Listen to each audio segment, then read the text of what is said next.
Bismillahirrahmanirrahim. Assalamualaikum warahmatullahi wabarakatuh. Waalaikumsalam. Alhamdulillah, alhamdulillahilladzi bi ni'matihi tatimmus shalihat. Asyhadu an la ilaha illallah wa asyhadu anna Muhammadan abduhu wa rasuluh. Syukur kita panjatkan kehadirat Allah Subhanahu wa taala yang mana atas berkat nikmat iman, nikmat Islam serta nikmat sehat hingga pada detik ini kita masih diberikan kesempatan yang untuk dalam majelis ilmu secara bermuajah secara online untuk melanjutkan kajian rutin sirah kita, sirah nabawiyah yang insya Allah kita kita berkumpul di setiap ahad malam.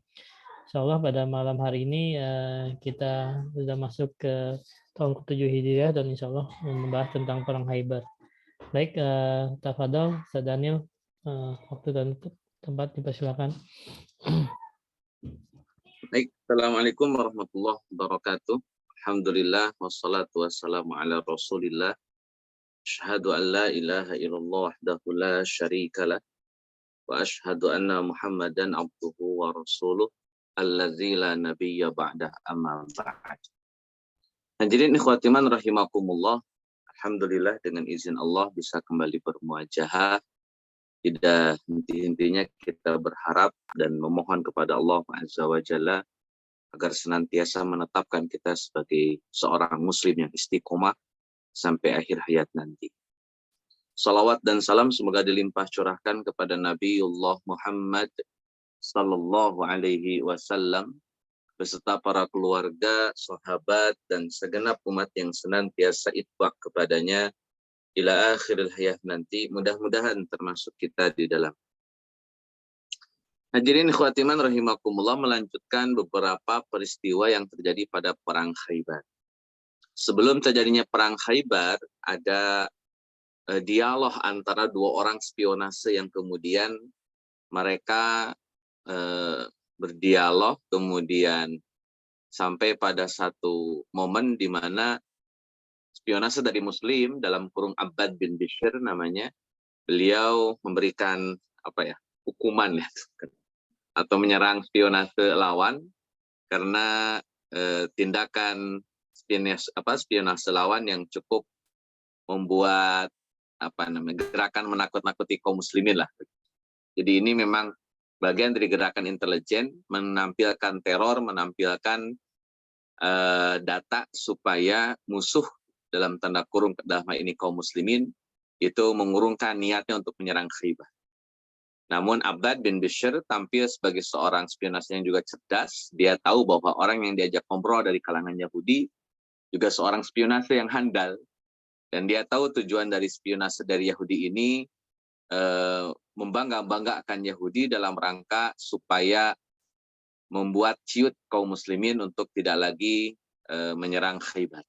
Sehingga ya tindakan Abbad bin Bishr ya mau tidak mau harus agak kasar sedikit. Dan ini dalam rangka menunjukkan izah kaum muslimin serta menghadirkan informasi yang sebenarnya yang dimiliki oleh Yahudi Khaibar. Kemarin saya sempat singgung, Abbad bin Bishr ketemu dengan salah seorang pemuda dari Bani Ashja. Tidak disebutkan siapa nama yang bersangkutan, tapi yang jelas ini pemuda Yahudi dari Bani Ashja. Dialog pun dimulai antara Abbad bin Bishr dengan salah seorang pemuda dari Bani Ashja ini. Dialog dimulai dengan bagaimana kondisi Khaibar. Maka mata-mata Khaibar dalam kurung pemuda dari Bani Ashja menyebutkan Khaibar memiliki 10.000 personil yang diperkuat dengan kuda-kuda dan persenjataan logistik yang sangat banyak. Sehingga kalau toh kemudian Yahudi Khaibar dikepung sampai beberapa tahun, maka Yahudi Khaibar pasti bisa bertahan dengan pengepungan tersebut. Kenapa? Karena logistik yang dimiliki cukup banyak. Sampai bertahun-tahun. Jadi tidak lagi hitungan hari atau bulan, bertahun-tahun pun dikepung tetap akan bertahan Yahudi Khaibar dari pengepungan tersebut. Nah, teman-teman semuanya Allah muliakan, tentu data ini kalau kemudian diterima bulat-bulat ya oleh Abbad bin Bishr, tentu bisa membuat setidaknya lah mental kaum muslimin agak berkurang. Kenapa? Karena bagaimana mungkin mereka harus mengepung suatu tempat atau suatu kelompok sampai bertahun-tahun, dan itu tentu akan menghambat aktivitas dakwah yang lainnya. Dan ini supaya sekali lagi ini disampaikan oleh pemuda Bani Asja ini untuk membuat kaum muslimin mengurungkan niatnya menyerang Khaybar. Namun sekali lagi Abbad bin Bishr tampil sebagai seorang spionase yang cerdas. Dia tahu bahwa lawan bicaranya sedang memprovokasi supaya kaum muslimin tidak melanjutkan perjalanan menuju Khaybar. Maka Abbad bin Bishr tampil untuk membuktikan data yang sebenarnya. Kemudian Abbad bin Bishr mengambil cambuk dan mencambuk pemuda ini. Sampai diancam, ngomong jujur nggak? Kalau nggak ngomong jujur, saya penggal ente. Nah, hadirin khawatimah rahimakumullah, akhirnya ya Bani Asja karena diancam akan dibunuh. Dan sekali lagi saya harus tegaskan bahwa orang Yahudi itu rata-rata pengecut. Ya, jadi kalau diajak duel, diajak perang, pastinya ciut. Kecuali kalau mereka punya banyak dukungan, banyak support dari beberapa orang atau beberapa daerah yang punya kekuatan, baru mereka berani. Jadi bukan karena mereka berani atas diri mereka sendiri, tapi lebih tepatnya mereka berani karena ada dukungan atau bantuan. Saya rasa sampai sekarang masih berlaku itu. Negara kecil, pengecut, tapi didukung oleh banyak negara besar, hanya jadi beranilah. Kurang lebih begitu. Nah, teman-teman semuanya, Allah muliakan, pengakuan dari Bani Asja ini bahwa memang betul dia diutus oleh pembesar Yahudi Khaybar untuk nakut-nakutin kaum muslimin. Ini ada yang kelewat ini. Menyampaikan kepada kaum muslimin sesuatu yang akan membuat kaum muslimin mengurungkan niatnya untuk menyerang Khaybar. Nah, teman-teman semua yang Allah muliakan, penjelasan dari Abbad bin Bishr kepada Nabi Shallallahu Alaihi Wasallam semakin memperkuat, semakin memperkokoh, semakin mempertegas bahwa gerakan ini harus selesai sampai tuntas, yakni memberikan efek jerak kepada Yahudi Khaybar, memastikan bahwa Yahudi tidak lagi ngotak-ngatik, tidak lagi sok-sokan di hadapan kaum muslimin. Karena dalam merekam jejak mereka, tidak sedikit orang-orang Yahudi yang kemudian menorehkan luka cukup mendalam dalam diri kaum muslimin dengan beberapa pengkhianatan tentunya. Maka Nabi Shallallahu Alaihi Wasallam harus mempertegas sikapnya, terutama kepada Yahudi Khaybar, supaya mereka tidak lagi berani macam-macam dengan kaum muslim. Teman-teman semuanya Allah muliakan, maka dimulailah proses perjalanan perangnya ya. Jadi perang Yahudi Khaybar ini karena menyerbu sebuah benteng, saya kasih gambaran dulu ya teman-teman bahwa benteng Yahudi Khaybar ini terdiri dari beberapa lokasi. Jadi kayak klaster yang masing-masing klaster tergabung itu dalam sebuah kompleks besar. Jadi nanti ngalahin satu klaster, ngalahin satu klaster, ngalahin satu klaster. Kalau konteks Nabi, ada satu benteng, serang dulu satu benteng, nanti pindah ke benteng yang lain, nanti pindah ke benteng yang lain. Karena Yahudi Khaybar itu membuat benteng-benteng yang berlapis dan dijadikan sebagai bentuk pertahanan terhadap serangan-serangan musuh. Maka jadi agak benar juga kalau kata Bani Asja ini, kalau kemudian pasukan Khaybar itu akan susah dikalahkan, dikepung pun tetap akan bertahan gitu. Karena memang secara struktur kepemilikan benteng-benteng yang mereka punya itu memang mempersulit untuk diserang, agak sulit untuk diserang. Mungkin kalau kita bandingkan, kaum muslimin pernah bikin parit supaya susah diserang oleh orang-orang musyrik saat itu. Nah, kalau orang-orang Yahudi Khaybar membuat beberapa benteng sehingga untuk bisa menyerang satu lokasi yang paling utama, yang paling fundamen, itu dia harus melewati beberapa benteng yang kemudian ada di depan, di sekitar benteng yang paling inti tersebut. Dan itu sekali lagi memang cukup menyulitkan kaum muslimin untuk menaklukkan Khaybar. Teman-teman semua ya Allah muliakan, Khaybar ini menjadi salah satu ya, daerah yang memang susah untuk ditaklukkan oleh beberapa kerajaan. Bahkan kalau hitung-hitungan, Romawi pun kalau kemudian menyerang Khaybar itu di antara kerajaan yang tidak mampu menembus Khaybar, sekaliber Romawi. Jadi ini perbandingannya, Romawi saja sebagai sebuah kerajaan adidaya, adik kuasa, tetap akan kesulitan untuk mengalahkan Khaybar. Apalagi mungkin nanti kalau dibahasakannya, apalagi kaum muslimin. Tapi ya kembalilah, izin Allah Azza wa Jalla tentu di atas segalanya. Maha kuasanya Allah, tentu tidak ada yang susah bagi Allah Azza wa Jalla. Teman-teman semuanya Allah muliakan, Salam bin Mishkam, dia adalah tokoh penting di dalam Yahudi Khaybar. Salam bin Mishkam kemudian mengorganisasikan prajurit Yahudi.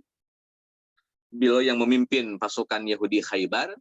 Beliau yang mengumpulkan perempuan, anak-anak, harta benda, kemudian ditempatkan di sebuah benteng yang dikenal dengan nama Benteng Watih dan Benteng Sulaim.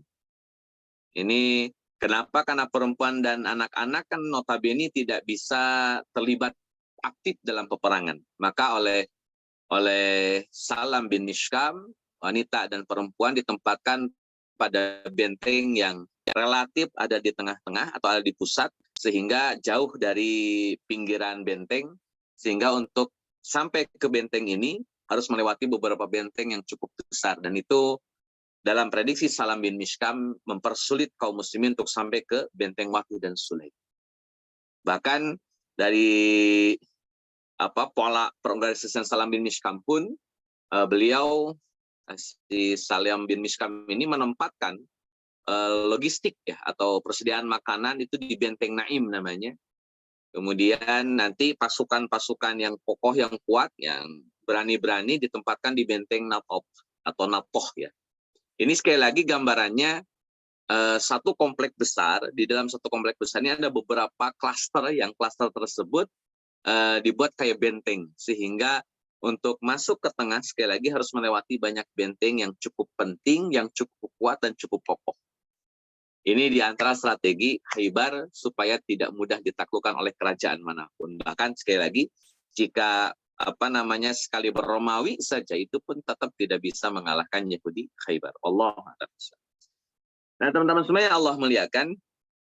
Jadi Nabi SAW sudah mempersiapkan pasukan. Saat itu pasukan kaum muslimin dipimpin oleh sahabat mulia Abu Bakar As-Siddiq radhiyallahu anhu. Jadi Nabi SAW selalu memulai di pagi hari itu dengan kalimat Allahu Akbar, kharibat Khaybar, terbakarlah Khaybar, hancurlah Khaybar. Inna idza nazalna bisahatin qaumin. Jadi kata Nabi SAW, kalau kami datang, kami turun, kami menyerang, maka pagi hari itu menjadi pagi hari yang paling menyedihkan, yang paling buruk yang dialami oleh suatu kaum yang Nabi SAW datang. Jadi ini menegaskan bahwa pagi hari saat kaum muslimin menyerang Yahudi menjadi pagi hari yang paling buruk, paling menyedihkan. Kurang lebih begitulah secara level.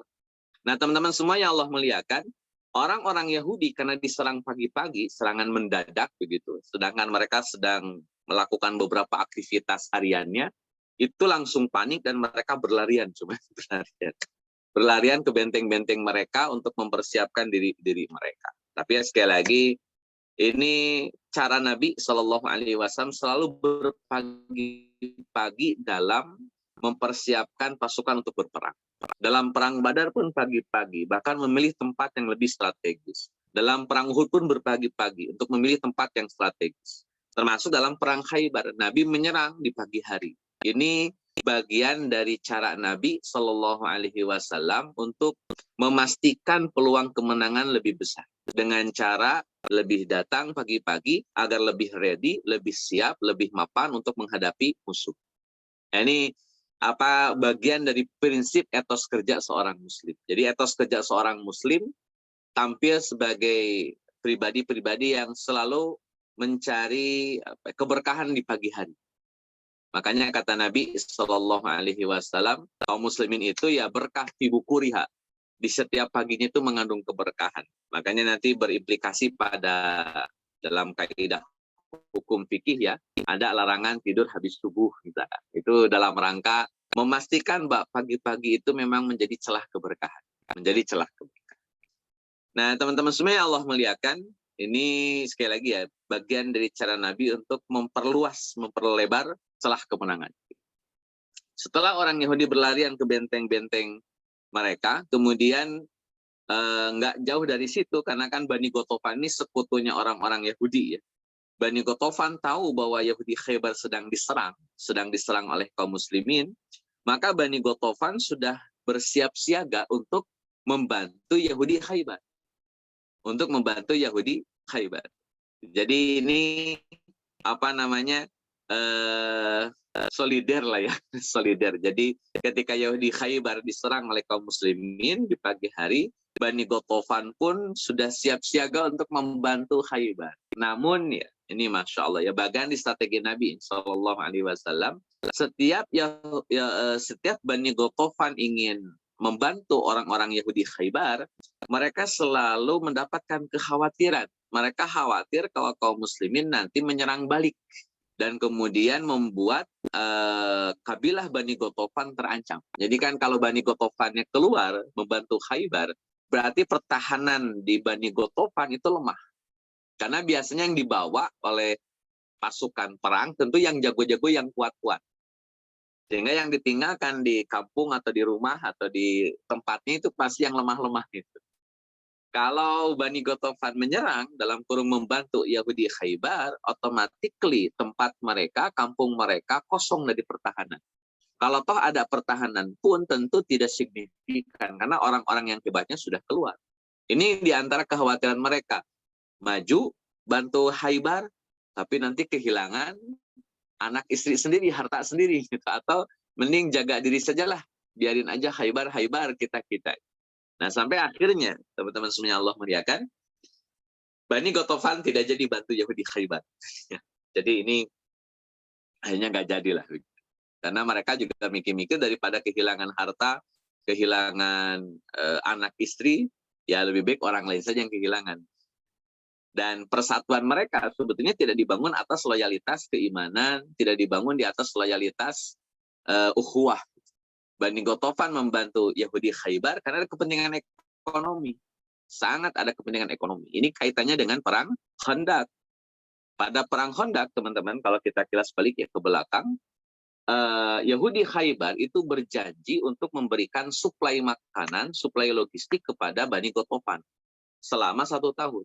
Itu setengah dari apa yang dimiliki oleh sepertiga atau setengah yang dimiliki oleh Yahudi Khaybar, kurmanya akan diserahkan kepada Bani Ghatafan sebagai kompensasi atas keterlibatan Bani Ghatafan ketika melakukan perang Khandaq. Jadi kata Bani Ghatafan ini, kalau Khaybar kemudian diserang dan ditaklukkan oleh kaum muslimin, tentu hak suplai makanan Bani Ghatafan terputus otomatis. Dan itu mempengaruhi kondisi ekonomi Bani Ghatafan. Karena tidak lagi mendapatkan suplai logistik atau suplai kurma dari orang-orang Khaybar. Jadi jiwa menolongnya pun, jiwa solidernya pun dalam rangka muatan ekonomi, bukan kepada ukhuwah, apalagi dilandasi dengan iman. Sama sekali tidak ada penekanan itu. Lebih kepada bisnis dan keuntungan materi. Nah, teman-teman semua yang Allah muliakan, karena Bani Ghatafan tidak terlibat membantu Khaybar, maka Khaybar betul-betul sendirian. Mereka harus berhadapan dengan kaum muslimin yang sudah sangat terlatih dalam setiap event peperangan. Kualitas kaum muslimin betul-betul di atas rata-rata orang-orang Yahudi Khaybar. Karena Yahudi Khaybar jarang perang, sekalinya berperang pun ya entah kapan. Jadi mereka lebih sibuk bertani. Mereka jago berantem atau jago menggunakan pedang ya sebatas ya jago saja, tidak sampai pada teruji dalam dunia peperangan. Sedangkan kaum muslimin di tahun ke-7 itu sudah sekian puluh kali terlibat dalam peperangan. Event peperangannya sudah sekian puluh kali. Jadi cara pengalaman saat itu tentu kaum muslimin sudah di atas rata-rata orang-orang Yahudi Khaybar. Makanya kalau disebutkan Yahudi Khaybar ini orang-orang yang pengecut ya tidak berlebihan juga gitu. Karena mereka memang biasa bersembunyi di bawah atau di balik tangan-tangan orang lain, dan mereka nanti mengambil keuntungan dari kemenangan orang lain ketika mereka bersembunyi di balik tangan-tangan. Nah, teman-teman semua yang Allah muliakan, kalau kita cek misalkan jauh nih ke belakang, saya sedikit loncat, waktu orang-orang Yahudi bertemu dengan Nabi Isa alaihissalam, pun hal yang sama dilakukan oleh orang-orang Yahudi. Nabi Isa itu dimusuhi oleh orang-orang Yahudi pada umumnya. Sampai akhirnya orang-orang Yahudi ngelobi, nego sama penguasa Romawi saat itu untuk melakukan tindakan yang cukup kejam terhadap Nabi Isa alaihissalam. Yahudinya nggak berani ngelawan Nabi Isa langsung. Nggak mau berhadapan langsung. Mereka memilih tangan-tangan Romawi untuk dalam tanda kurung ya membunuh Nabi Isa alaihissalam. Walaupun ya kan tidak berhasil ya. Tetapi kan tindakan mereka sudah sangat jelas sebagai orang-orang yang pengecut, tidak mau berhadapan, malah memilih atau meminjam tangan orang lain. Dari dulu memang begitu. Cuman sekali lagi komitmen mereka, solidaritas mereka tidak dibangun di atas iman dan juga persaudaraan. Sebatas kepentingan, itulah orang-orang Yahudi. Teman-teman semua yang Allah muliakan, sebagaimana tadi disampaikan di awal, bahwa pertama kali kaum muslimin saat itu dipimpin oleh sahabat Abu Bakar As-Siddiq radhiyallahu anhu. Jadi Abu Bakar yang kemudian memimpin pasukan dan mampu menaklukkan beberapa benteng. Di bawah kepemimpinan Abu Bakar itu mampu menaklukkan beberapa benteng, di antaranya benteng Naim. Benteng yang memang menjadi tempat penyimpanan logistik. Tetapi setelah itu, kaum muslimin agak sedikit mendapatkan trouble ya, karena kaum muslimin saat itu agak kesulitan menaklukkan beberapa benteng yang lainnya. Jadi ini perlu ada strategi yang baru atau yang khusus untuk bisa menyelesaikan Khaybar. Jadi Abu Bakar agak kesulitan nih ruang gerak, sampai akhirnya Nabi Shallallahu Alaihi Wasallam menyampaikan di sebuah forum yang disaksikan oleh para sahabat, kata Nabi, dan ini menjadi keputusan Nabi, ini otoritas Nabi, teman-teman. Jadi tidak bentuk syuro lagi, tapi langsung penunjukan. Jadi Nabi Shallallahu Alaihi Wasallam sampaikan di hadapan para sahabat, kata Nabi, mulai besok panglima perang diganti. Besok yang akan mendapatkan panji Islam itu orang yang mencintai Allah dan Rasul-Nya, dan di waktu yang sama Allah dan Rasul-Nya mencintai orang itu. Ini disampaikan oleh Nabi Shallallahu Alaihi Wasallam di hadapan seluruh sahabat agar mereka termotivasi untuk menjadi orang yang kriterianya tadi Nabi sebutkan. Jadi kriterianya Nabi sebutkan, orang itu mencintai Allah dan Rasul-Nya, Allah dan Rasul-Nya mencintai orang.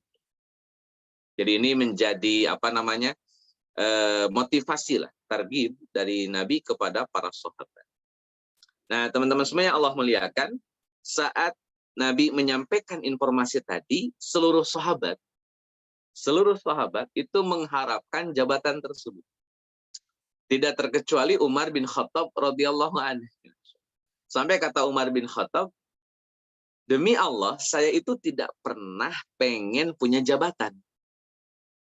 Kata Umar, sekalipun saya tidak pernah minta jabatan, tidak pernah mengharapkan jabatan, sama sekali. Ditunjuk ya ditunjuk sama Nabi, ditugaskan ya ditugaskan sama Nabi. Tidak pernah minta, tidak pernah ngarep. Tapi malam hari itu, demi Allah, saya betul-betul mengharapkan jabatan tersebut.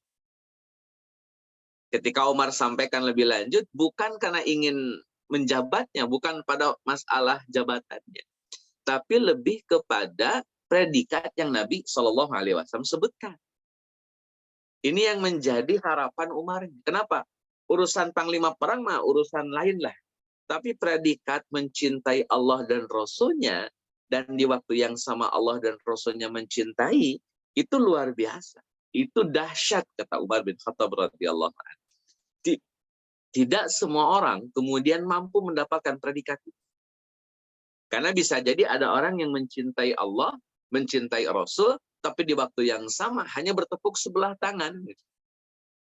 Allah dan Rasulnya malah nggak mencintai. Mungkin dia banyak praktek yang kemudian melanggar ketetapan syariat, sehingga tidak mendapatkan cinta Allah dan cinta Rasul. Nah, kata Umar, mencintai Allah dan Rasul, dicintai Allah dan Rasul di waktu yang sama, itu betul-betul dahsyat. Maka di saat Umar bin Khattab radhiyallahu anhu tidak pernah minta jabatan sekalipun, malam hari itu dia betul-betul menginginkan jabatan tersebut. Sampai teman-teman semua Allah muliakan, ketika pagi datang dan Nabi siap-siap untuk memberikan panji Islam kepada sahabat yang kemarin disebutkan kriterianya, yakni mencintai Allah dan Rasul-Nya, kemudian juga dicintai oleh Allah dan Rasul-Nya, maka para sahabat itu rata-rata mereka berduduk di hadapan Nabi atau berdiri di hadapan Nabi SAW dengan keinginan mereka lah yang dipanggil oleh Nabi. Jadi antusiasme sahabatnya kelihatan betul. mereka betul-betul pada pengen untuk mendapatkan jabatan tersebut. Jadi sampai kasarnya itu nunjukin wajah gitu supaya mereka yang dipilih oleh Nabi Shallallahu Alaihi Wasallam. Namun qadarullah, karena ini keputusan Nabi, tentunya bukan momen musyawarah. Nabi bertanya kepada para sahabat, Ali kemana Ali? Kata Nabi Shallallahu Alaihi Wasallam. Para sahabat ketika Nabi bertanya tentang Ali, sahabat sudah paham betul bahwa iya ini udah alamatnya Ali yang dapat ini. Karena di antara sekian sahabat hanya Ali yang ditanyakan oleh Nabi Shallallahu Alaihi Wasallam. Akhirnya Ali datang, tapi dalam keadaan kondisi matanya bengkak dan susah melihat. Diriwayatkan matanya itu sampai bengkak, merah bengkak, dan tidak bisa melihat dengan normal. Kemudian Nabi Shallallahu Alaihi Wasallam menghampiri Ali bin Abi Thalib radhiyallahu an. Dia intinya ketemu dengan Ali bin Abi Thalib radhiyallahu an. Kemudian Nabi menyembur matanya Ali dalam satu riwayat, atau meludahi matanya Ali radhiyallahu an. Antara menyembur atau meludah lah ya. Tapi intinya tetap menggunakan mulut Nabi Shallallahu Alaihi Wasallam. Entah yang kenanya air atau air liurnya Nabi Shallallahu Alaihi Wasallam. Nah teman-teman semua yang Allah muliakan, qadarullah setelah Nabi meludah atau menyembur matanya Ali langsung sembuh. Bahkan sampai komentar para sahabat, kata para sahabat, demi Allah matanya Ali itu lebih indah daripada sebelum-sebelumnya. Bahkan sebelum beliau sakit, matanya sudah indah. Tapi sekarang matanya jauh lebih indah. Setelah sehat matanya Ali, diserahkanlah panji itu kepada Ali, panji Islam itu kepada Ali, didaulat Ali sebagai panglima perang. Nah, hadirin khatiman rahimakumullah, ini perlu penegasan ya, supaya tidak menimbulkan salah paham. Bahwa bukan berarti Ali mencintai Allah dan Rasul-Nya, kemudian dicintai oleh Allah dan Rasul-Nya, sedangkan Abu Bakar tidak. Jadi nggak sampai begitu logikanya. Abu Bakar juga sama mencintai Allah dan Rasul-Nya, di waktu yang sama dicintai Allah dan Rasul-Nya. Itu dua-duanya sama secara kualitas. Bahkan kan di dalam kitab Jami'us Sahih lil Imamil Bukhari disebutkan bahwa afdhalus sahabah indan Nabi sallallahu alaihi wasallam, seutama-utamanya sahabat di sisi Nabi Shallallahu Alaihi Wasallam adalah sahabat Abu Bakar As-Siddiq radhiyallahu anhu. Jadi predikat ini nggak bisa tergantikan. Tapi kasus Khaybar atau momen Khaybar itu momen motivasi Nabi kepada para sahabat, ayo dong supaya mendapatkan kecintaan Allah dan Rasul-Nya. Kalian buktikan kecintaan kalian kepada Allah dan Rasul-Nya supaya kalian dicintai oleh Allah dan Rasul-Nya. Dan yang dipilih oleh Nabi adalah Ali bin Abi Thalib radhiyallahu an, tanpa menafikan bahwa yang lain pun sama mencintai Allah dan Rasul-Nya dan dicintai oleh Allah dan Rasul. Jadi jangan samakan, ini kayaknya nggak beriman atau nggak cinta, berarti tidak. Tetap di dalam suasana mereka mencintai Allah dan Rasul-Nya, Allah dan Rasul-Nya pun mencintai mereka. Ya khususnya terutama Ali bin Abi Thalib radhiyallahu an. Nah teman-teman semua Allah muliakan, setelah Ali dipimpin didaulat sebagai panglima perang saat itu, maka Nabi Shallallahu Alaihi Wasallam menyampaikan pesan kepada Ali bin Abi Thalib. Kata Nabi kepada Ali bin Abi Thalib, Wallahi li ahdiyallahu bika rajulan wahidan khairul laka min ayyakuna laka humrun na'am. Kata Nabi Shallallahu Alaihi Wasallam, wahai Ali, jika kamu bisa membuat mereka menjadi muslim, artinya membuat mereka bersyahadat, membuat mereka menerima Islam, maka satu orang saja yang kamu bisa berikan hidayah, atau kamu bisa menjadi perantara hidayah bagi dia, maka kamu seolah-olah mendapatkan sesuatu yang lebih baik daripada unta merah. Jadi nilainya itu senilai, bahkan melebihi nilai unta merah. Kalau unta merah ini di zaman Nabi Shallallahu Alaihi Wasallam termasuk kendaraan yang paling mewah. Jadi kendaraan yang paling mewah itu ya unta merah, karena rata-rata unta terlahir kulitnya ya kulit kayak gitu aja, kayak krem-krem begitu. Nah, ketika ada warna merah yang ada dalam tubuh unta, maka itu membuat untanya semakin mahal harganya. Nah, ini kaitan dengan aktivitas dakwah. Jadi dakwah itu menjadi perantara hidayah. Saat orang jadi perantara hidayah, maka orang itu mendapatkan keutamaan seperti mendapatkan seekor unta merah, bahkan lebih daripada unta merah. Jadi ikhwatiman rahimakumullah, kemudian Ali bertanya, kata Ali bin Abi Thalib, atas dasar apa Rasul aku memerangi mereka? Maka jawaban Nabi SAW, perangilah mereka sampai mereka mengucapkan atau mereka bersaksi bahwa la ilaha illallah Muhammad Rasulullah.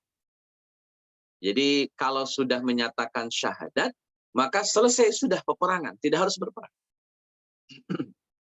Karena kemarin juga saya sampaikan, jadi peperangan ini dilakukan oleh Nabi SAW dalam rangka menunjukkan ketegasan Nabi kepada mereka, jangan macam-macam lagi dengan kaum muslimin.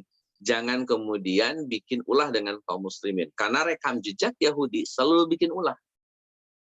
Ini memberikan ketegasan. Tapi kalau mereka sudah bersyahadat, mereka sudah menjadi muslim, maka tidak ada alasan untuk memerangi mereka. Allah.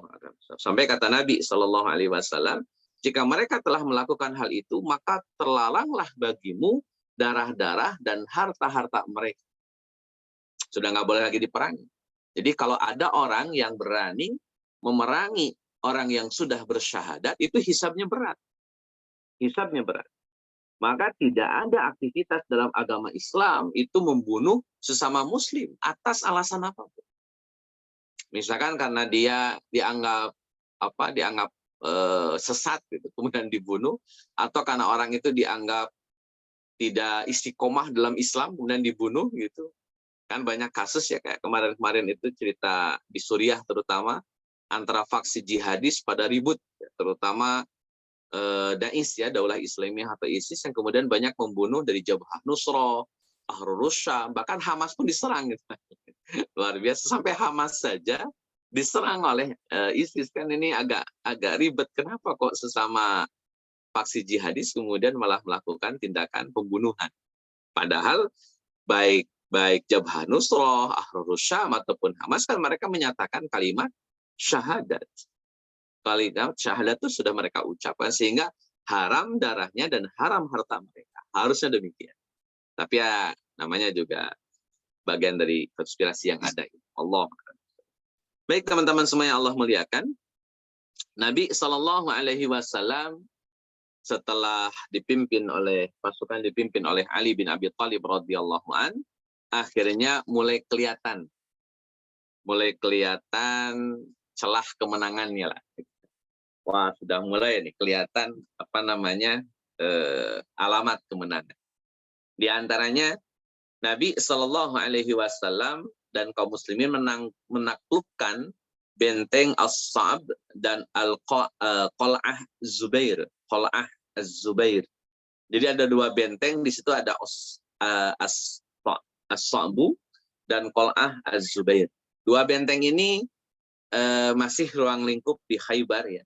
Dan ini juga menjadi benteng cukup kuat, walaupun bukan yang terkuat, tapi cukup kuat, dihuni oleh sekitar 500-an orang Yahudi di dalam. Baru 3 hari bisa ditaklukkan.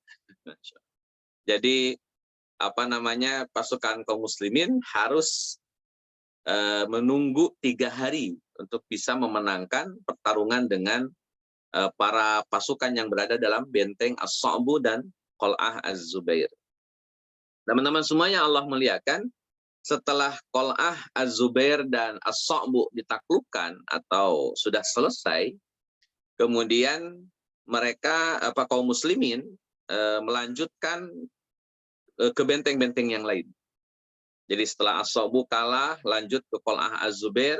Qal'ah Az-Zubair juga sudah dikalahkan, maka kaum muslimin melanjutkan menuju benteng-benteng Yahudi yang lain. Ini saya ringkas saja karena tidak didetailkan oleh para ulama terkait dengan bagaimana suasana peperangannya. Yang jelas kaum muslimin step by step, pelan namun pasti, rata-rata 3 hari, rata-rata 5 hari itu mampu menaklukkan benteng-benteng yang dituju.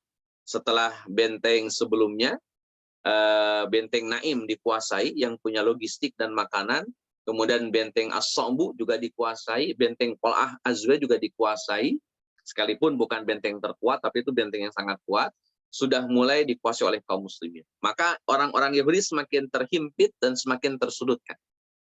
Teman-teman semuanya Allah muliakan, akhirnya kaum muslimin bergerak lagi menuju benteng yang paling kuat, itu di daerah Natoh, setelah setelah Qal'ah Az-Zubair, dan kemudian setelah As-So'bu ini di daerah Natoh dibersihkan, kaum muslimin melanjutkan misi mereka ke benteng Ubay dan benteng Nazar di daerah Asy-Syiq.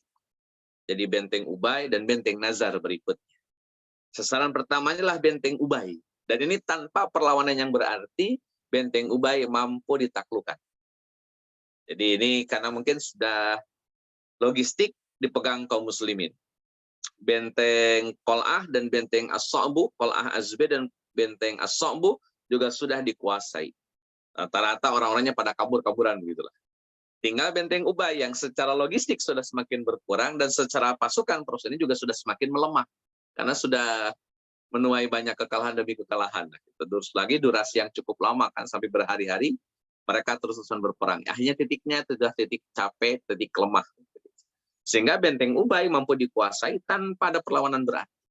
Dengan mudah kalahlah benteng Ubay. Kemudian kaum muslimin bergerak menuju benteng Nazar.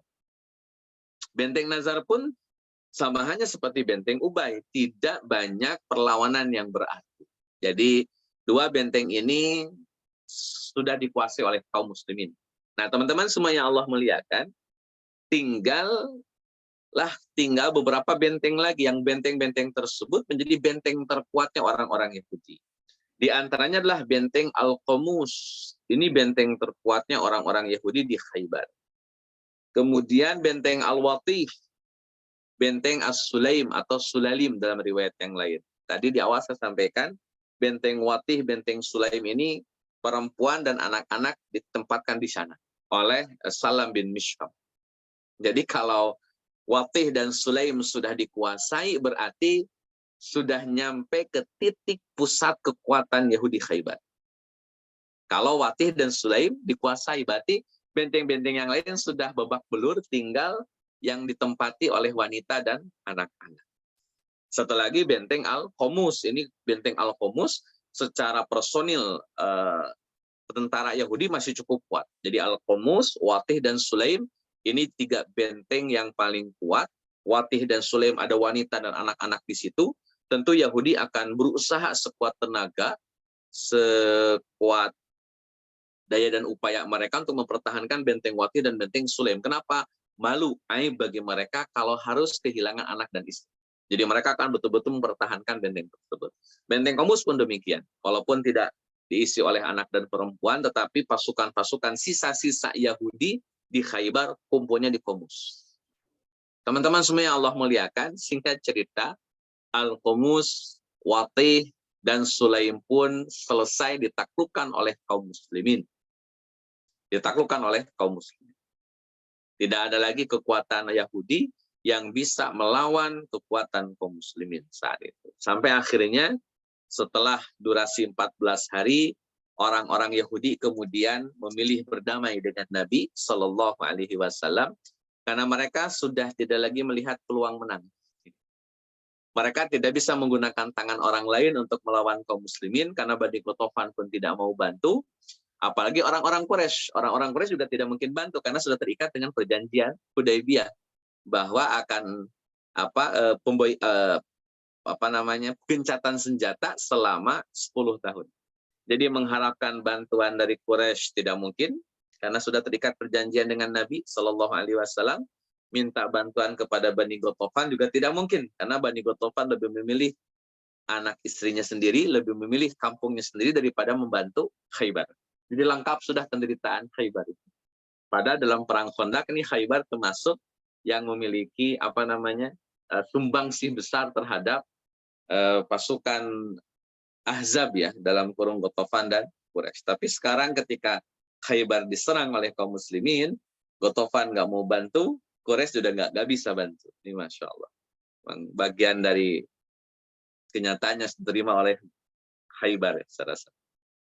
Teman-teman semuanya Allah muliakan, akhirnya orang-orang Yahudi memilih berdamai. Karena wah ini nggak ada celah lagi nih untuk menang. Sudahlah, damai sajalah daripada kemudian harus mengalami pembantaian gitulah barang lebih.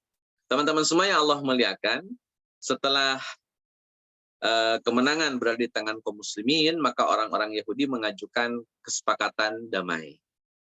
Dan sudahlah dibuat kesepakatan oleh Nabi Shallallahu Alaihi Wasallam, di mana Yahudi Khaybar silahkan yang berada dalam benteng, silahkan untuk keluar dari bentengnya dan dijamin keselamatan.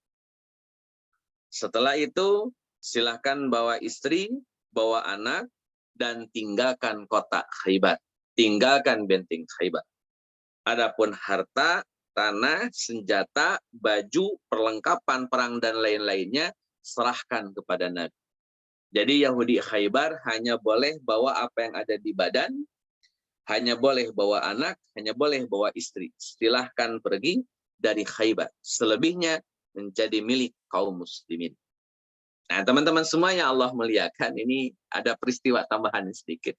Jadi di antara harta yang kemudian tersimpan itu disembunyikan oleh Kinanah dan saudaranya di benteng Qutaibah. Jadi mereka menyembunyikan harta karena nggak mau menyerahkan kepada Nabi.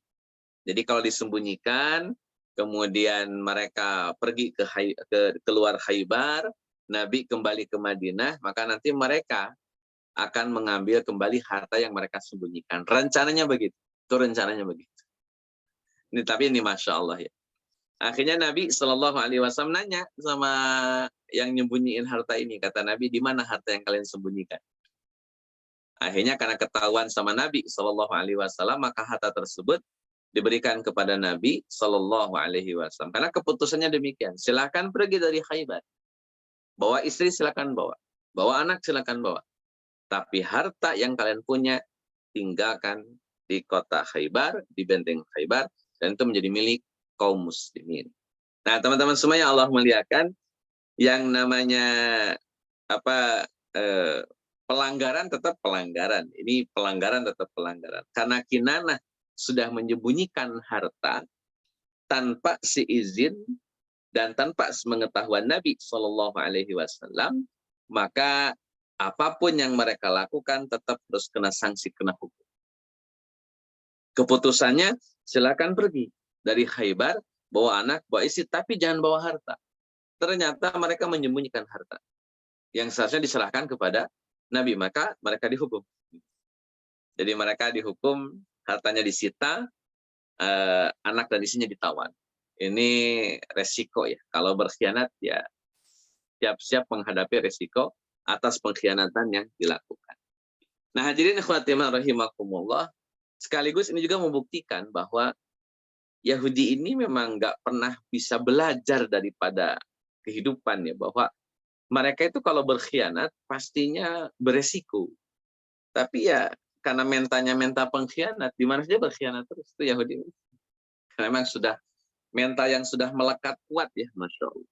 Nah, teman-teman semuanya Allah muliakan, di dalam penjelasan Al-Waqidi, silah yang ditulis oleh Al-Waqidi, beliau sampaikan bahwa korban jiwa dari kaum muslimin dalam perang Khaybar itu antara 15 sampai 18 orang saja dari kalangan kaum muslimin. Adapun dari Yahudi disebutkan oleh Al-Waqidi mencapai angka 93 orang. Ini apa namanya?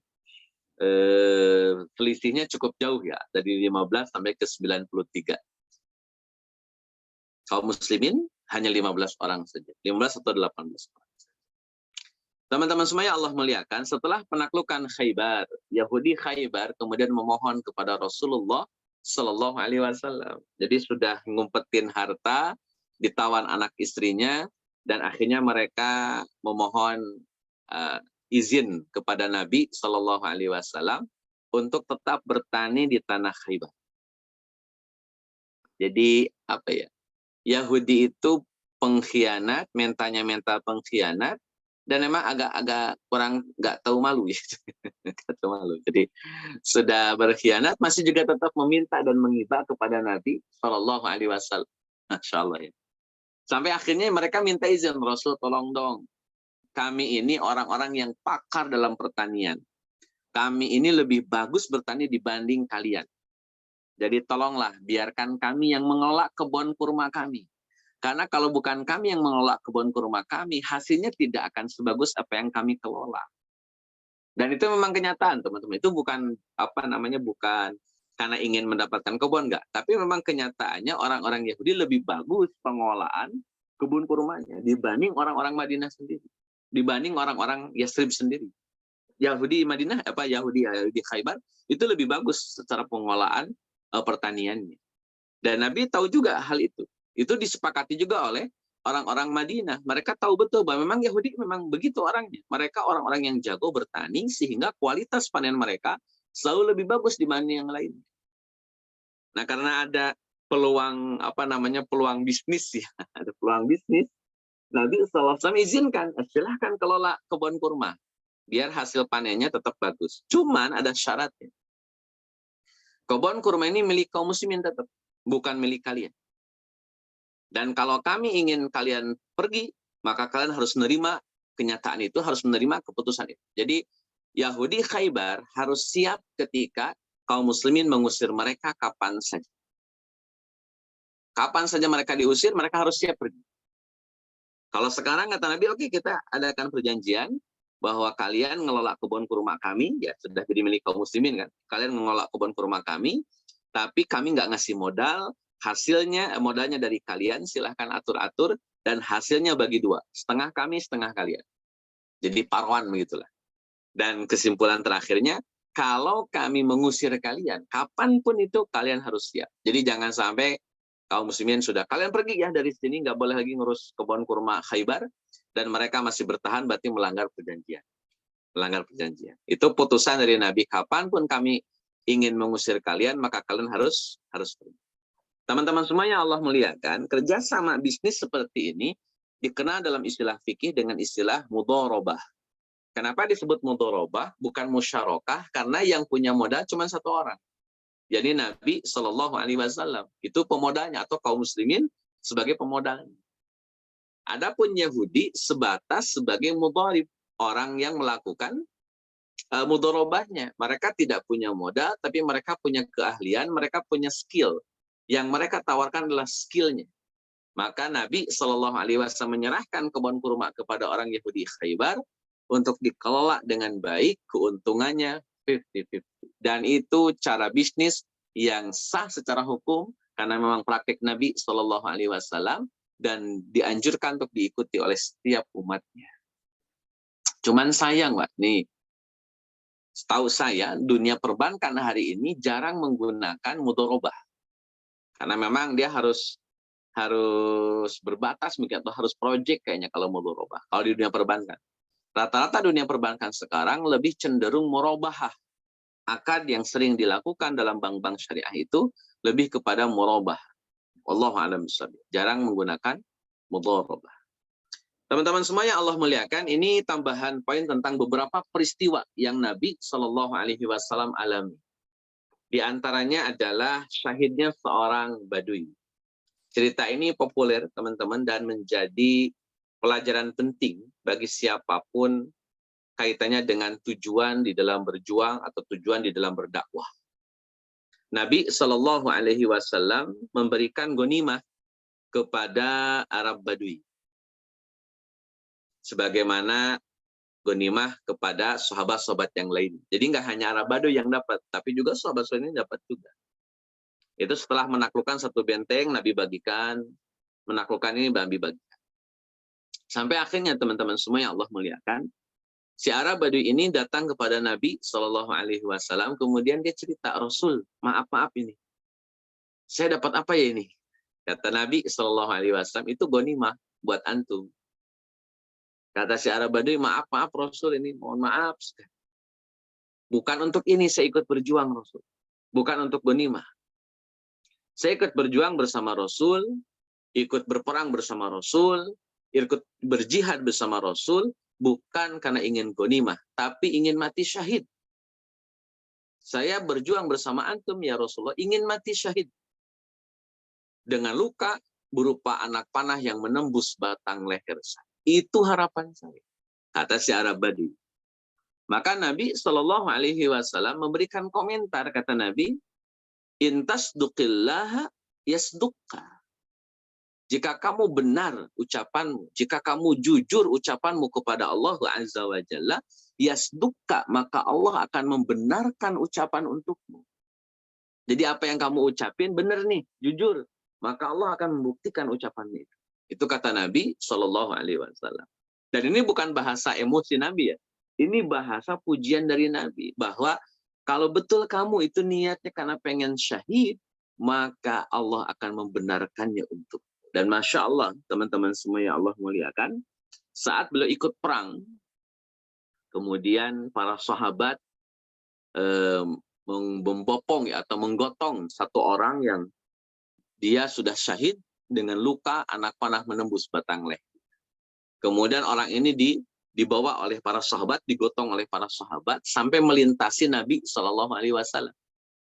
Kemudian Nabi ketika lihat sosok ini, kata Nabi, sebentar sahabat, ahuahu, apakah orang ini adalah dia yang ngomong kaza wa kaza wa kaza? Maka jawaban para sahabat, betul Rasul. Inilah orang yang kemarin pengen mati syahid, yang nggak mau nerima ghanimah. Maka kata Nabi Shallallahu Alaihi Wasallam, orang ini telah jujur bicara di hadapan Allah Azza wa Jalla, maka Allah membenarkan apa yang kemudian dia ucapkan. Teman-teman semua yang Allah muliakan, saya yakin setiap kita berjuang, setiap kita beribadah, setiap kita belajar, setiap kita melakukan banyak aktivitas ukhrawi. Pertanyaan besarnya adalah, untuk apa dan untuk siapa? Jika kita jawab, oh ini bagian dari perjuangan kami, maka komentarnya, intasduqillah yasduka. Jika benar itu adalah perjuangan, dan kita jujur kepada Allah Azza wa Jalla, maka Allah akan membenarkannya untuk kita semua. Itu pelajaran atau faidah dari syahidnya seorang badui. Teman-teman semua yang Allah muliakan, di lain riwayat ada lagi seorang pengembala kambing kalau ini. Jadi ini pengembala kambing orang Yahudi. Jadi ada Yahudi, dia punya hamba sahaya. Nah hamba sahayanya ini pengembala kambing. Ketika orang Yahudi rame-rame lah gitu, panik, bergegas untuk mempersiapkan diri, si pengembala kambing ini nanya, kenapa sih kalian kepada ribut-ribut? Kata orang-orang Yahudi, Muhammad telah menyerang kami. Orang yang ngaku-ngakunya seorang nabi, dia telah menyerang kami. Ada kalimat orang yang ngaku-ngaku dia seorang nabi telah menyerang kami. Nah kalimat ngaku-ngaku jadi seorang nabi, bagi si pengembala ini merupakan sesuatu yang lebih menarik ketimbang perang itu sendiri dibanding persiapan orang Yahudi. Jadi kalimat ngaku-ngaku jadi nabi. Karena penasaran teman-teman, si hamba sahih ini sambil bawa kambingnya, ya kambing punya tuannya tentunya, itu menemui Nabi Shallallahu Alaihi Wasallam. Menemui Nabi Shallallahu Alaihi Wasallam. Kemudian nanya, ya Rasulullah, kalau saya jadi Muslim, apa kewajiban saya? Nabi menjelaskan kewajiban kamu, ini sholat, ini segala macam, disampaikan kewajiban Muslim dalam bahasa yang sederhana yang Nabi Shallallahu Alaihi Wasallam ramu dan kemudian disampaikan kepada si hamba sahaya ini. Setelah nanya kewajiban, teman-teman, si pengembala ini nanya lagi, terus hak saya apa kalau kemudian saya jadi Muslim? Kalau tadi kan kewajiban, sholat, puasa lah, begini konteks kitanya. Nah sekarang kalau haknya apa? Kata si pengembala kambing. Jawaban Nabi SAW, haknya kamu ya dapat surga lah. Dapat surga, dapat kenikmatan di akhirat nanti. Kata Nabi kepada si pengembala kambing. Maka pengembala kambing setelah mendengar surga itu dan harus melaksanakan ibadah dan mendapatkan surga, maka si pengembala kambing ini menyatakan syahadatnya di hadapan Nabi Shallallahu Alaihi Wasallam. Jadi Muslimlah si pengembala kambing tersebut. Nah teman-teman semua yang Allah muliakan, setelah dia masuk Islam, si Arab Badui ini nanya ke Nabi Shallallahu Alaihi Wasallam, Rasul, maaf ini kambing ini kan kambing punya tuan saya. Saya sudah Muslim sekarang. Kalau saya balik ke tuan saya beresiko malah nanti. Kira-kira gimana nih status kambing harus saya apain? Kurang lebih begitulah. Teman-teman semua yang Allah muliakan, maka kata Nabi Shallallahu Alaihi Wasallam, kembalikan kambing ini kepada tuannya. Terus bagaimana caranya Rasul? Kamu lepas saja dan lemparin kambing ini pakai kerikil. Jadi cukup digiring pakai kerikil aja, lemparin. Maka nanti si kambing ini akan kembali kepada pemilik. Dan ternyata benar, teman-teman semua, masya Allah ya. Nabi Shallallahu Alaihi Wasallam sebagai yang dikatakannya tadi, kambing-kambing tersebut kembali kepada tuan, nggak nyasar gitu, nggak belok, nggak kemana-mana, tapi langsung balik sama tuannya. Ini masya Allah, ini prinsip dalam Islam teman-teman, bahwa sekalipun ini harta punya orang kafir, maka kaum muslimin tidak boleh bertindak semena-mena terhadap harta punya orang kafir sekalipun. Jika memang harta itu punya mereka, kembalikan kepada mereka. Ini kualitas seorang muslim. Dan Nabi sedang mengajarkan kepada kita bahwa jangan sampai seorang muslim mengambil secara intimidatif, mengambil secara tidak haknya harta orang kafir. Ini menjadi pelajaran penting dari Nabi Shallallahu Alaihi Wasallam. Teman-teman semua yang Allah muliakan, maka pengembala kambing ini setelah menyerahkan kambingnya langsung ikut jihad.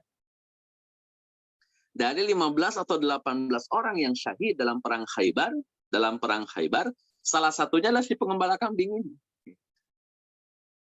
Dan Nabi Shallallahu Alaihi Wasallam ketika tahu orang ini meninggal dunia atau syahid dan dibawa oleh para sahabat, Nabi saat itu sedang ada di kemah. Maka sahabat membawa jenazah ini ke dalam kemah. Kemudian Nabi Shallallahu Alaihi Wasallam bersabda, kata Nabi, orang ini di atas kepalanya ada 2 bidadari. Kata Nabi Shallallahu Alaihi Wasallam, karena hamba sahaya ini dia masuk surga tanpa pernah sholat sekalipun. Ini selain kisah dalam perang Uhud, dalam perang Khaybar pun ada orang yang belum pernah sholat, belum pernah ibadah, tapi kemudian sudah bersyahadat dan langsung jihad. Dan kata Nabi Shallallahu Alaihi Wasallam, dia masuk surga sekalipun belum sempat melaksanakan ibadah sholat. Teman-teman semua yang Allah muliakan, itu dua cerita ini baguslah, positif ya. Yang satu seorang Arab Badui yang mengharapkan kematian yang indah. Yang kedua seorang pengembala kambing yang mendapatkan keutamaan masuk surga sekalipun belum sholat. Nah berikutnya kalau ini agak miris. Ini agak miris. Jadi ada seorang mujahid lah, saya nggak bisa sebut sahabat dulu ya. Dia ada seorang mujahid. Si mujahid ini teman-teman, itu berperangnya paling jago. Wah pokoknya paling gagah. Setiap dia bertemu dengan orang musyrik, itu tidak mungkin orang musyrik itu selamat atau hidup. Pasti dikejar, pasti dibunuh. Dengan gagah berani, dengan penuh kehebatan lah begitu. Sampai para sahabat berdecak kagum. Wah, ini keren nih mujahid, keren nih mujahid. Lihat perangnya dong. Waduh, sampai teknik segala macam dikeluarin, jurus semuanya dikeluarin. Keren Bapak. Nah, teman-teman semua yang Allah muliakan, sampai kata para sahabat masuk surga nih.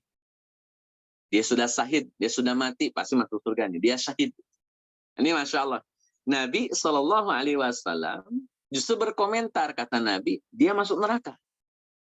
Nggak masuk surga, dia masuk neraka. Sahabat protes, teman-teman. Kata sahabat Rasul, orang ini berjuang, berjihad, berperang sampai hebat. Sehebat itu dia berjuang. Sedahsyat itu dia berjuang. Masa masuk neraka? Gimana sih Rasul? Kan biasanya juga kalau mujahid masuk surga. Atau aja, kalau versi saya ya, membandingkan dengan si pengembala kambing. Pengembala kambing aja masuk surga. Padahal belum pernah sholat. Masa yang benar begini nggak masuk surga? Maka belum saja Nabi menjelaskan, ada sahabat yang menjelaskan. Kata sahabat, bentar. Saya juga sama seperti kalian tadinya. Nyangka orang ini hebat, orang ini luar biasa, orang ini keren lah. Saya pun sama kayak kalian. Saya menyangka demikian juga. Nah, karena saya penasaran bagaimana akhir hidup orang ini, maka setiap dia melawan musuh, saya ikutin terus. Setiap dia ketemu musuh apapun itu, siapapun itu, saya ikutin terus. Sampai akhirnya setelah sekian belas ya, atau sekian orang yang sudah terbunuh oleh pedangnya si mujahid ini, sampailah dia dalam kondisi terpuruk, dalam kondisi luka parah. Si mujahid ini kondisinya luka parah. Nah, saat saya melihat dia sedang luka parah, belum sempat saya menolongnya, orang ini atau mujahid ini menghunuskan pedang ke dalam dadanya atau ke dada. Sehingga orang ini mati dalam keadaan bunuh diri. Maka maha benarlah apa yang telah ditegaskan oleh Allah dan benarlah apa yang disampaikan oleh Nabi Shallallahu Alaihi Wasallam bahwa orang ini masuk neraka. Nah, teman-teman semua yang Allah muliakan, jadi dalam berjuang pun, berjihad tetap butuh kesabaran ya, karena kalau tanpa kesabaran ya akhirnya bisa jadi orang memilih untuk bunuh diri. Ini terakhir barangkali saya sebagai penutup untuk pernikahan dengan Sofia saya tunda, kita masuk pembagian gunimah ya, maaf. Ini yang terakhir tentang kepulangan Ja'far bin Abi Thalib radhiyallahu anhu. Teman-teman semua yang Allah muliakan, Ja'far ini rombongan pertama sekaligus juga rombongan kedua yang hijrah ke Habsyah. Jadi Ja'far bin Abi Thalib ini. Dan dari mulai tahun kelima dari bi'sahnya Nabi Shallallahu Alaihi Wasallam sampai tahun ke-7 Hijriah. Berarti kalau tahun kelima sampai tahun ke-7 ada selisih berapa tahun? 5. Kalau periode Mekah itu 13 tahun. Jadi 5 sampai 13. Berarti 8 tahun kaum muslimin berada di Habsyah, tambah lagi 7 tahun di Madinah, 7, berarti 15 tahunan. 15 tahun Ja'far bin Abi Thalib dan kaum muslimin, diantaranya ada Asma binti Umais, istrinya dari Ja'far, itu tinggal di Habsyah, teman-teman. Tinggal di Habsyah, termasuk Abu Musa al-Ash'ari. Itu juga tinggal di Habsyah. Nah, singkat cerita, Rasulullah SAW dapat kabar Ja'far pulang. Maka kata Nabi, demi Allah aku tidak tahu gara-gara apa aku ini kemudian bahagia. Apakah karena kedatangan Ja'far atau karena kemenangan Khaybar? Yang jelas dua-duanya membahagiakan Nabi Shallallahu Alaihi Wasallam. Nah, cuman kepulangan Ja'far atau rombongan Habsyah ini ada sedikit perdebatan, teman-teman. Jadi para sahabat melihat orang-orang yang hijrah ke Habsyah sebagai orang-orang yang punya kualitas tapi di bawah mereka. Jadi kayak second class gitu. Sampai kata Umar bin Khattab radhiyallahu an, ketika bertemu dengan Asma binti Umais, kata Umar bin Khattab, bukankah ini muhajirin Habsyah? Bukankah ini penumpang perahu yang melayari lautan itu? Kata Umar bin Khattab, kami lebih berhak terhadap Rasulullah dibanding kalian. Jadi ini ungkapan Umar agak sedikit merendahkan orang-orang yang hijrah ke Habsyah. Kenapa kok Umar agak sedikit merendahkan? Ya dalam artian bukan menghina, tapi merendahkan saja. Karena merasa dia lebih baik dibanding orang-orang yang hijrah ke Habsyah. Kenapa kok kemudian Umar punya anggapan seperti itu? Karena orang-orang yang hijrah ke Habsyah, teman-teman, itu kehilangan momen perang selama 7 tahun atau kurang lebih 5 tahun lah ya. Selama 5 tahun kaum muslimin tinggal di Madinah itu sibuk dengan peperangan. Dari mulai tahun kedua sampai tahun ke-7 inilah. Tahun kedua sampai tahun ke-7 ini artinya 5 tahun kaum muslimin sibuk dengan peperangan. Orang-orang Habsyah tidak terlibat. Kemudian selama di Madinah 7 tahun itu kan turun ayat, turun hadis, turun ayat, disampaikan hadis, turun ayat, disampaikan hadis. Sehingga orang-orang Habsyah banyak kehilangan momen untuk menghafal Quran, kehilangan momen untuk belajar Quran.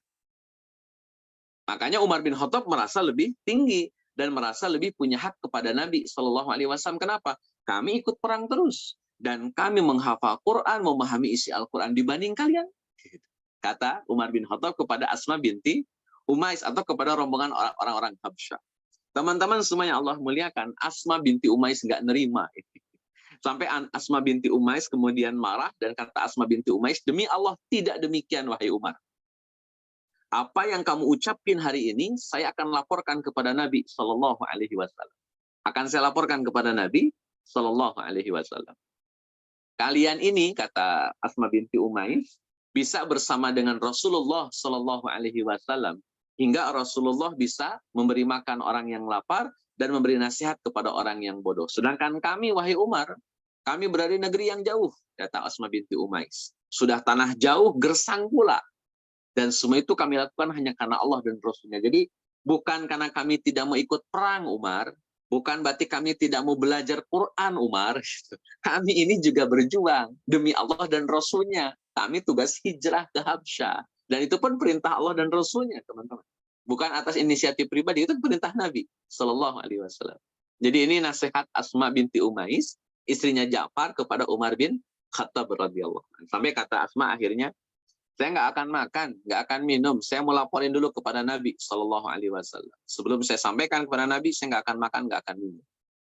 Teman-teman semua yang Allah muliakan, Nabi Shallallahu Alaihi Wasallam memberikan jawabannya. Kata Nabi, tidak ada yang lebih berhak terhadapku dibanding kalian. Kata Nabi kepada Asma binti Umais.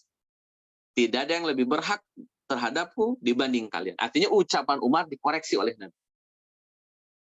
Dia dalam kurung Umar dan para sahabatnya itu mempunyai satu hijrah. Mekah, Madinah, selesai. Sedangkan kalian dan para penumpang perahu lainnya memiliki 2 hijrah.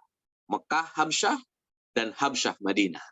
Jelas itu punya keutamaan tersendiri antara kalian dan Umar serta sahabat-sahabat. Kalian lebih utama 2 digit karena 2 kali hijrah. Nah, teman-teman semuanya Allah muliakan, kalimat dari Nabi Shallallahu Alaihi Wasallam yang ini betul-betul membahagiakan Asma binti Umais. Bahkan Asma binti Umais saking bahagianya dia sampaikan kepada seluruh orang-orang yang hijrah ke Habsyah, dan tidak seluruh ya, beberapa kalangan disampaikan oleh Asma binti Umais, sampai akhirnya orang-orang yang hijrah ke Habsyah, beberapa orang datang ke rumah Asma hanya untuk mendengarkan bagaimana persisnya ucapan Nabi Shallallahu Alaihi Wasallam. Yani tidak ada yang lebih berhak terhadapku dibanding kalian. Umar dan teman-temannya hijrah 1 kali, sedangkan kalian hijrah 2 kali. Tentu lebih mulia kalian tentunya. Ini cara Nabi menghadapi konflik di tengah-tengah para sahabat. Wallahu a'lam bishawab. Setelah itu dulu barangkali. Allah. Baik, jazakumullah khairan. Daniel ada pemaparannya terkait perang Khaybar, bahkan peristiwa-peristiwa di balik perang Khaybar tersebut yang Masya Allah ya, hingga ada beberapa kisah memang saya mungkin selama ini jangan bahwa itu memang kisah di perang Khaybar ya, seperti tadi terkait yang mujahid yang akhirnya karena tidak bisa menjaga hatinya atau menjaga kesabarannya, malah di ujungnya berganjaran yang neraka, insya Allah. Baik, kita ada untuk ini ada pertanyaan, ada 2 pertanyaan mungkin saya bacakan dari Ibu Harum. Assalamualaikum, izin tanya Ustaz. Yang pertama, ganjaran mendapat unta merah apakah hanya untuk orang yang berhasil membuat seseorang non-muslim menjadi muslim, atau dengan kata lain mu'alaf? Di pemaparan yang tadi Ustaz yang terkait Yahudi, terkait janjinya kepada Ali bin Abi Thalib yang Rasulullah sampaikan di pengaiban. Dan kedua, saya pernah lihat video YouTube ada orang yang berpendapat bahwa agama Islam tidak sempurna karena selain Al-Quran masih butuh hadis dan jumhur ulama dibandingkan agama-agama lain yang hanya dengan 1 kitab suci menunjukkan agama mereka sudah sempurna. Bagaimana pandangan Ustadz? Terima kasih. Baik, teman-teman semuanya Allah muliakan. Saya jawab dulu yang kedua ya, berkaitan dengan adanya ulama-ulama madhab. Justru kalau bicara keutamaan agama, justru agama Islam yang lebih utama. Kenapa? Karena orisinalitas agama Islam dijaga oleh para ulama. Sedangkan di luar agama kita tidak dijaga orisinalitas itu. Dan itu menjadi doktrin sepihak orang-orang tertentu yang akhirnya mereka punya banyak kepentingan di dalam mengotak-atik ajaran. Kan ada inner cycle di dalam agama lain ya, sehingga bisa jadi ada beberapa revisi yang kemudian dilakukan oleh mereka terhadap kitab suci mereka. Kalau Islam tidak, justru Islam itu dijaga oleh para ulama, baik ulama madhabnya, baik ulama mujtahidnya, mereka menjaga orisinalitas agama yang ada di dalam agama Islam. Dan itu dalam rangka memberikan kemudahan demi kemudahan. Jadi tidak pernah kehadiran para ulama itu bikin susah. Maka saya kadang suka heran kepada teman-teman, kenapa perbedaan ulama misalkan itu harus difahami sebagai sesuatu yang menyulitkan gitu. Padahal perbedaan para ulama itu bentuk kemudahan bagi kita sebagai kaum muslimin. Artinya kita sudah banyak jalur, punya banyak jalan yang kita bisa pilih gitu. Kita punya banyak pendapat yang kita bisa rujuk tanpa harus kemudian memaksakan satu pendapat saja. Karena kalau hanya ada satu pendapat saja tentu jadi berat bagi kita semua kan. Tapi ketika ada beberapa opsi, ada beberapa pilihan, ini kan jadi bagian dari kemudahan. Khazanah Islam sekaligus kemudahan. Jadi saya rasa ini tergantung sudut pandang saja ya teman-teman semua. Kalau kemudian Islam dianggap ya lemah lah atau tidak relevan karena banyaknya ulama-ulama yang kemudian memberikan tafsiran, memberikan penjelasan, sehingga kita nggak langsung dulu ke Quran Sunnah, tapi melalui jalur para ulama. Justru kalau kita memandang itu bagian dari cara agama, cara Allah Azza wa Jalla menjaga agama. Kalau kita cek misalkan di dalam Al-Quran ada kalimat inna nahnu nazzalna dzikra wa inna lahu lahafizun. Kata Allah Azza wa Jalla, kamilah yang menurunkan Al-Quran. Sekaligus kami pula yang merawat, menjaga Al-Quran. Para ulama kemudian menjelaskan kenapa harus pakai kami dalam menjaga Al-Quran. Kenapa bukan aku saja? Karena kan Allah itu kan mufrad sendirian. Kenapa harus bawa-bawa kami gitu? Kan aku saja kalimat. Sedangkan dalam kalimat Qur'annya, wa inna lahu lahafidun, kami akan menjaga Quran. Kalimat kami di situ, teman-teman, kata para ulama tafsir itu menyebutkan, itu berarti ada pihak selain Allah yang ikut menjaga Al-Quran. Menjaga originalitas Al-Quran. yakni para penghafal Quran, para ulama madzhab, mereka menjaga betul originalitas Al-Quran. Termasuk bahkan ketika ajaran agama ini mengalami distorsi, teman-teman. Karena setiap agama pasti mengalami distorsi. Agama apapun. Awalnya misalkan agama tauhid pasti mengalami distorsi. Bahkan agama yang sudah terdistorsi, terjadi distorsi lagi. Sudah double distorsi jadinya. Sudah ada distorsi berlapis-lapis. Agama tauhid itu pasti mengalami distorsi.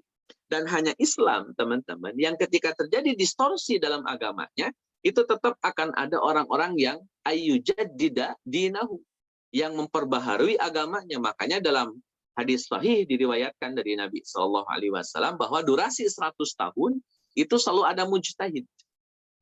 Selalu ada mujaddid. Setiap durasi 100 tahun. Itu sekali lagi hadirnya para ulama, hadirnya mujaddid, hadirnya ulama-ulama yang kompeten itu dalam rangka satu menjaga originalitas agama, dan yang kedua memberikan banyak kemudahan bagi kaum muslimin. Itu yang kemudian kita pahami dari hadirnya banyak para ulama. Justru, mohon maaf misalkan, banyak orang yang kemudian akhirnya membaca kitab sucinya langsung di luar Islam, akhirnya malah jadi multi interpretasi bahkan pada ranah yang fundamental. Ini sedikit saya sampaikan, teman-teman. Nanti mungkin boleh di YouTube ya dicek, ada beberapa pendeta, saya tidak bisa sebut nama pendetanya, yang jelas ada beberapa pendeta lah, yang itu berbeda pendapat masalah Trinitas. Jadi ada pendeta yang kemudian meyakini Kristen itu tidak meyakini Trinitas. 3 oknum sama dengan 1 sama dengan 3 itu tidak diyakini.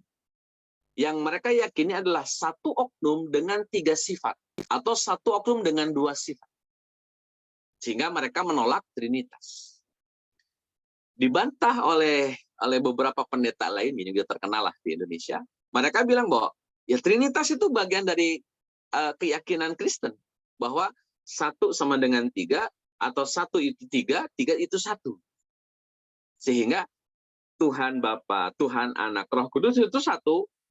Tuhan Bapa, Tuhan Anak, Roh Kudus itu 3. Jadi ya begitulah, Trinitas. Nah ini ditolak juga oleh pendeta. Ini kan sudah masuk pada ranah yang prinsipil.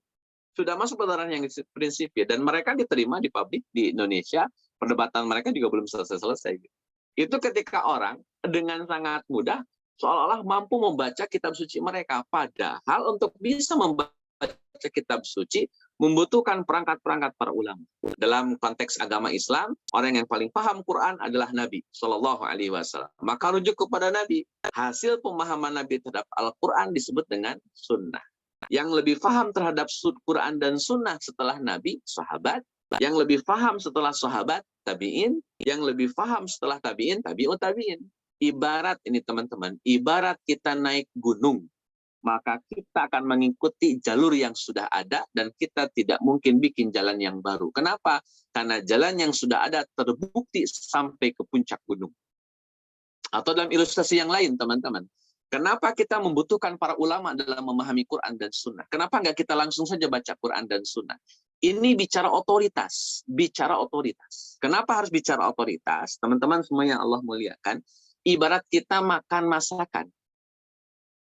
Kalau kita tahu dia itu chef yang terkenal, kita tahu dia adalah seorang koki yang handal, maka kita cukup terima produknya, terima masakannya, nikmati masakannya, makan masakannya.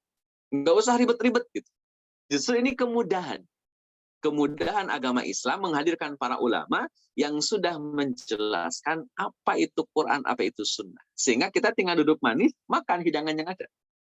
Makanya saya ilustrasikan tadi kayak orang masak. Jadi kalau ini ada chef, misalkan chef Junan, chef Juno, chef Juna, chef Juna, chef Juna, terkenal jago masak, ya sudah tinggal duduk manis makan. Gak usah nanya chef Juna ini gimana masaknya, ini bahannya apa, cara masaknya gimana, pusing-pusing sendiri. Belum tentu kita bisa masak, mending makan saja nikmatin selesai. Jadi kehadiran para ulama sangat penting dalam agama Islam sebagai penjaga orisinalitas agama dan yang menjaga kekayaan khazanah, kemudahan bagi umat Islam. Salah satu itu, jadi tergantung sudut pandang ya. Kalau sudut pandangnya memang sudah keki duluan, ya akhirnya keki saja terhadap agama Islam, nanti kan begitu ya. Wallahu a'lam bishawab. Yang pertama, kembali ke pertanyaan yang pertama, apa saja pahala mendapatkan unta merah supaya kemudian mendapatkan unta merah selain yang kemudian disebutkan tadi berdakwah.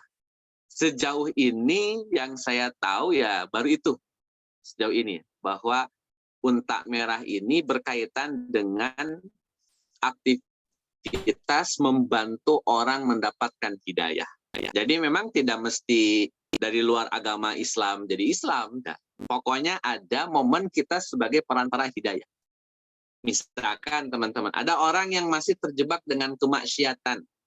Dia masih melakukan maksiat, katakanlah sholatnya bolong-bolong gitu ya. Ini misalkan sholatnya bolong. Terus kita deketin, kita temenin, kita ajak, kita nasehatin, kita bantu dia, doakan dia sampai dia akhirnya jadi rajin sholat. Nah, itu masuk kategori dakwah dan itu masuk kategori menjadi fasilitator hidayah.